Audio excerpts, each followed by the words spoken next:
ಎಲ್ರಿಗೂ ನಮಸ್ಕಾರ. Love OTP ನಿನ್ನೆ ರಿಲೀಸ್ ಆಯಿತು. ನನ್ನ ಲೈಫಲ್ಲಿ ಈ ರೇಂಜ್ ರಿವ್ಯೂಸ್ ಆಗಿರಿ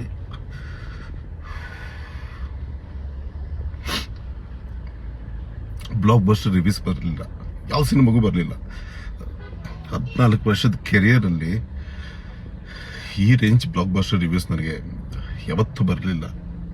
ಬಟ್ ಬೆಳಿಗ್ಗೆ ಕಲೆಕ್ಷನ್ಸ್ ರಿಪೋರ್ಟ್ ನೋಡಿದಾಗ ತುಂಬ ನೋವಾಯಿತು. ಓಕೆ, ಅನೀಶ್ ವರ್ತ್ ಇಲ್ವಾ ಫಿಲ್ಮ್ ಇಂಡಸ್ಟ್ರಿಯಲ್ಲಿ ಅಂತ ಕ್ವಶನಿಂಗ್ ನನಗೆ ಸ್ಟಾರ್ಟ್ ಆಗಿದೆ. ಇಲ್ಲಿ ನಿಲ್ಲಿಸ್ಬಿಡ್ಬೇಕಾ?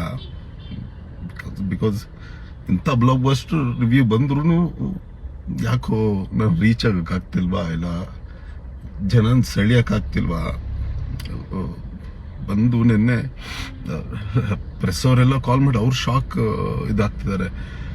ಏನು ಇಷ್ಟು ಚೆನ್ನಾಗಿದೆಯಲ್ಲ, ಬಂದಿಲ್ವಾ ಅಂತ ಶಾಕ್ ಆಗ್ತಿದ್ದಾರೆ. ನನಗೆ ಏನು ಹೇಳಬೇಕು ಗೊತ್ತಾಗ್ತಿಲ್ಲ. ಅನೀಶ್ ಮೇಲೆ ನಂಬಿಕೆ ಇಟ್ಕೊಂಡು ಅವ್ರಿಗೆ ಹೇಳ್ತಿದ್ದೀನಿ. ಅಂದರೆ ನನ್ನ ಅಖೀರ ಆಗಿರ್ಬೋದು, ವಾಸು ಆಗಿರ್ಬೋದು, ರೀಸೆಂಟ್ಲಿ ಆರಾಮ್ ಅರವಿಂದ್ ಸ್ವಾಮಿ ನೋಡ್ತಿರೋ ಆಗಿರ್ಬೋದು, ಇವ್ರಿಗೆ ಹೇಳೋದೇನು ಅಂದರೆ ನೆಕ್ಸ್ಟ್ ವೀಕ್ ನೋಡ್ತೀನಿ, ಆ ಮುಂಬರೋ ದಿನಗಳನ್ನ ನೋಡ್ತೀನಿ ಅಂದರೆ ಆಗಲ್ಲ ಸರ್.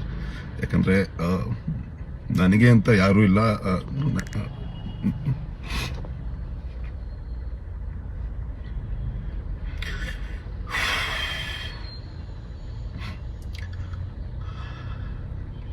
ನಾನೊಬ್ಬಂಟಿ,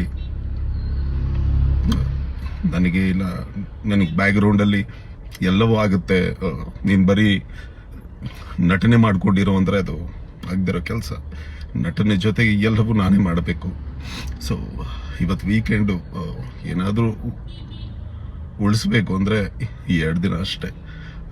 ಅದು ಮಿಸ್ ಆದರೆ ಐ ಥಿಂಕ್ ಇದು ನನ್ನ ಕೊನೆಯ ಪ್ರಯತ್ನ ಆಗುತ್ತೆ. Thank you.